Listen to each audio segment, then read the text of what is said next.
This is CNN Breaking News. There's a significant development happening right now. Breaking news involving the Michael Jackson investigation into his death. Let's go to CNN's Ted Rowlands. He's working the story for us. Ted, tell our viewers in the United States and around the world what we've confirmed. Well, Wolf, this is significant because it really does take this investigation to another level. What we have confirmed through a source that is close to the Jackson family with knowledge of the investigation is that Dr. Conrad Murray administered the powerful anesthetic Propofol to Michael Jackson during his care of Michael Jackson. And of course, there has been a lot of talk about this drug and the possibility that it may have caused Jackson's death. This is the first significant turn, if you will, of events towards Dr. Murray and this drug. Now, Dr. Murray's lawyers have told us, I just got off the phone with them, that they will not speak to this specifically. They say they won't respond to unnamed sources, and they have said in an earlier statement that Murray never administered or prescribed anything that would result in Jackson's death. But that's the headline here, a significant connection for the first time between Dr. Conrad Murray and Propofol, or Diprovan, as it has been also referred to, that anesthetic that would only normally be used in a hospital setting, apparently used by Dr. Murray, given to Michael Jackson. Stand by for a moment, because Jeff Toobin, our senior legal analyst, is joining us on the phone right now. Jeff, let's talk about the legal significance of this, because there's certainly no doubt that there have been suggestions over the past few weeks that manslaughter could be part of this investigation. In other words, if there was medical malpractice. Jeff Toobin, I think we just lost him for a second, but let's go back to Ted Rowlands. Ted, haven't the attorneys for Dr. Murray themselves said that a manslaughter investigation was underway?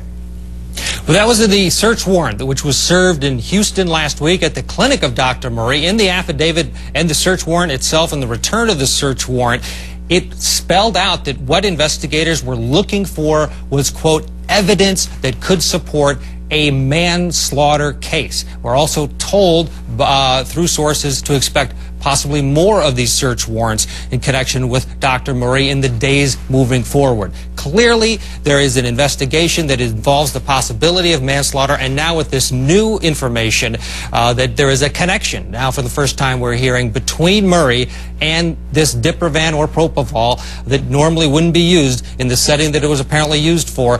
Clearly, you're seeing now a change in terms of this investigation and the very real possibility that if indeed, when the coroner's report comes out, which we're expecting that later this week, that if homicide is the cause of death, that Dr. Murray potentially could face criminal charges. All right, I think we got Jeff Toobin on the line. Jeff, this is a potentially very significant development. Give us your thoughts on manslaughter and this new development. Well, Wolf, it's certainly an important development, and it's not good news for Dr. Murray, but I'd be definitely hesitant to conclude that we are definitely heading for a manslaughter charge here.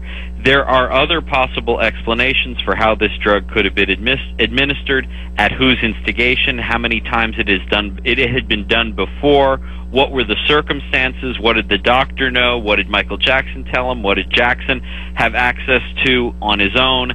There are a lot of questions still to be answered, and though this is certainly not good news for the doctor, it is far from certain that this will lead to a criminal prosecution. Because he hasn't been charged with anything right now. I think the next step formally is to wait for the coroner's report, right, Jeff? Absolutely.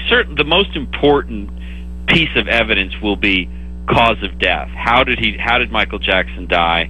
That will lead to all further legal steps, if there are any, and by the end of this week we should know that very important piece of information, which of course could be disputed by other experts if in fact this winds up in court. If in fact that Dr. Murray, and we don't know this to be true, but if in fact he was giving Michael Jackson this anesthetic Propofol, or Diprovan as it's called, that doesn't necessarily mean that's illegal or anything, does it, Jeff? Not necessarily, although certainly the nature of this drug, as I understand it, is that it is far from an ordinary drug given to people. There would have to be some sort of explanation from Dr. Murray for why he did it, but it needs to be said that he probably will have an explanation. That may well lead a prosecutor not to bring charges or a jury to reject those charges if it's brought. So there's a lot more we need to know before we conclude that a case will even be brought, much less that the doctor is guilty of any wrongdoing. Let me go back to Ted Rowlands. Ted, my understanding was this drug, Propofol, is usually only administered in a hospital under hospital settings and is usually used for something to put someone to sleep, a light sleep for a colonoscopy, for example.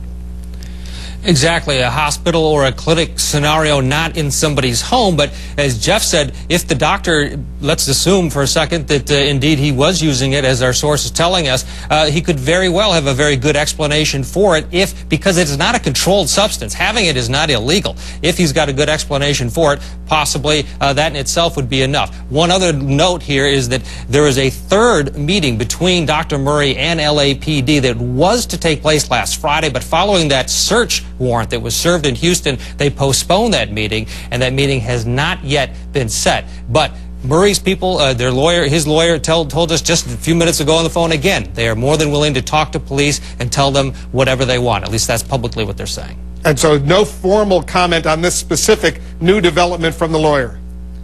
Only that they will not comment on any story that uses an unnamed source. That was their comment. All right, Ted, thanks very much. Jeff Toobin, thanks to you as well.